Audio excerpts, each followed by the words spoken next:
Bonjour docteur Héritier, Bonjour. merci de répondre à nos questions. Je suis la maman d'un enfant atteint d'une histiocytose et je fais partie de l'association des familles Histiocytose France. Il y a beaucoup de questions que les gens se posent sur cette maladie, donc on voulait en discuter avec vous. Si vous pouvez déjà vous présenter, vous travaillez dans le centre de référence des histiocytoses à Trousseau. Oui, bien sûr, merci. Je suis le docteur Héritier, effectivement, je travaille dans le centre de référence des histiocytoses. Donc déjà, comme vous dites, votre enfant a une histiocytose, mais il faut savoir qu'il existe des histiocytoses, puisque cette maladie est en fait liée à une anomalie qui est une accumulation ou une prolifération de cellules qui sont des histiocytes. Et ces histiocytes sont des cellules du système des phagocytes mononucléés qui comprend des différentes cellules des globules blancs. Et donc c'est une anomalie de cette cellule qui donne une histiocytose ou des histiocytoses. Voilà. D'accord. Donc je vais repréciser ça. L'histiocytose est une maladie rare. Qui touche-t-elle Oui, alors c'est considéré comme une maladie rare. L'histiocytose langerhanienne est la plus fréquente des histiocytoses et elle touche à un peu moins de 200 cas par an en France, dont au moins la moitié des cas sont donc des enfants. Donc c'est vraiment une maladie à prédominance pédiatrique. Faut savoir qu'il y a des formes adultes, mais effectivement les adultes, en fait il y a à peu près autant d'enfants que d'adultes atteints en France par an. Mais bon, voilà, du coup la fréquence est plus fréquente chez les enfants, puisque forcément il y a moins d'enfants. D'accord. Pouvez-vous nous expliquer quelles sont les différentes atteintes concernées, rencontrées dans cette maladie? Alors c'est une maladie très spéciale, puisqu'elle elle peut atteindre tous les systèmes, c'est-à-dire tous les organes du corps. Chez l'enfant, la prédominance c'est l'atteinte osseuse, dans 80% des cas. L'atteinte cutanée est aussi également fréquente, dans 30% des cas. Mais il faut savoir que tous les organes peuvent être atteints. Et d'ailleurs, en fonction de l'âge, la présentation peut être très différente. La forme la plus fréquente, c'est une atteinte osseuse unique ou multiple qui va entraîner des lésions, des trous dans les os, et qui vont rester isolés, qui peuvent se guérir spontanément.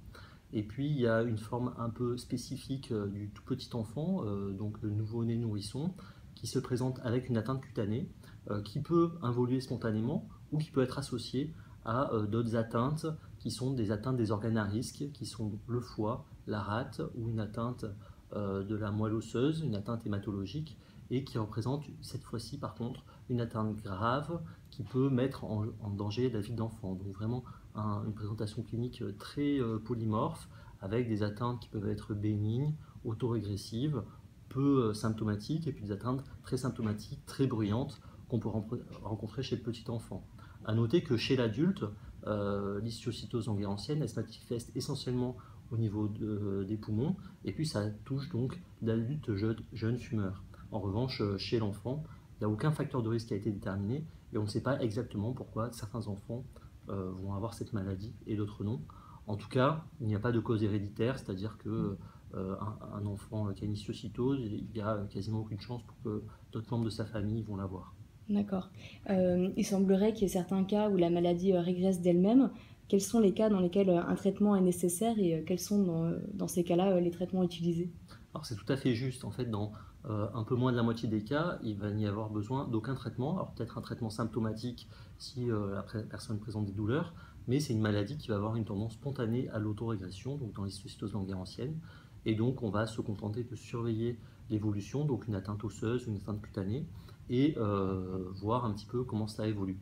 En revanche, quand il y a une atteinte qui met en danger une structure osseuse ou une localisation à risque sensoriel, comme par exemple au niveau de l'audition ou de la vision, ou encore au niveau du rachis qui compromet la stabilité, dans ce cas-là, un traitement est donné. Ou alors quand c'est une atteinte très symptomatique, c'est-à-dire une personne qui est très gênée par une atteinte cutanée, donc dans ces cas-là, un traitement est nécessaire.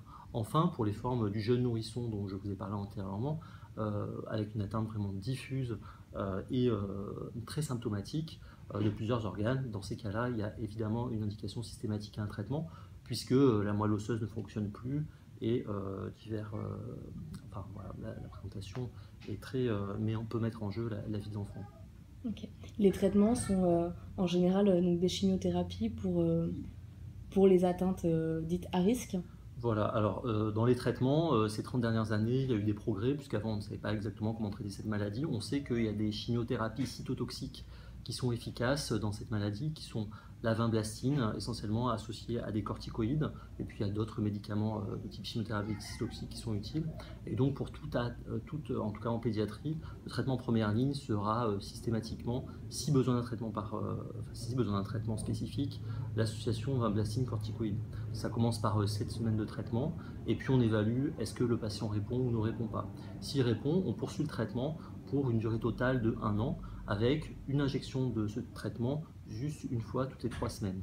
En revanche, s'il n'y a pas de réponse, on passe à un traitement de deuxième ligne, qui est une chimiothérapie cytotoxique, qui est en général bien tolérée, ou alors auparavant on faisait une chimiothérapie cytotoxique, par contre extrêmement agressive et plutôt assez mal tolérée chez l'enfant.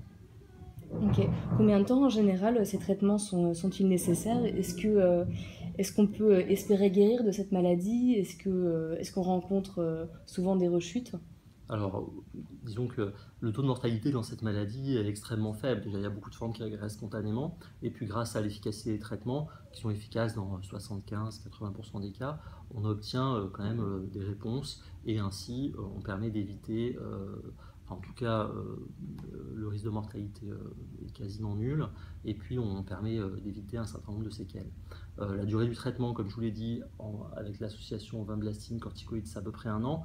Quand c'est un autre type de traitement, c'est des traitements qui s'étalent à peu près sur 6 mois, qui sont en général efficaces. La seule chose, c'est qu'avec ces traitements, il y a quand même un risque de récidive dans un deuxième temps. Alors nous, dans les histiocytoses, on ne parle pas de rechute, parce que ce n'est pas un cancer en tant que tel, donc on parle de récidive, et qui survient à peu près dans un peu plus d'un tiers des cas, et donc qui nécessite de reprendre un traitement qui peut très bien être le traitement qu'on avait utilisé initialement.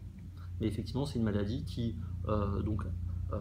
a une tendance quand même à récidiver malgré l'efficacité du traitement initial. Donc le traitement peut s'étaler du coup sur quelques années, puisque si on a besoin d'un premier traitement, puis ensuite d'un deuxième traitement, ça fait un traitement un peu prolongé.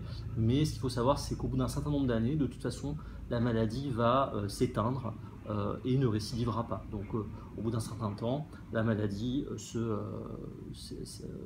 sera complètement résolue.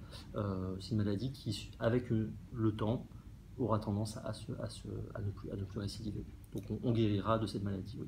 D'accord. Merci beaucoup, docteur, pour vos réponses. Merci.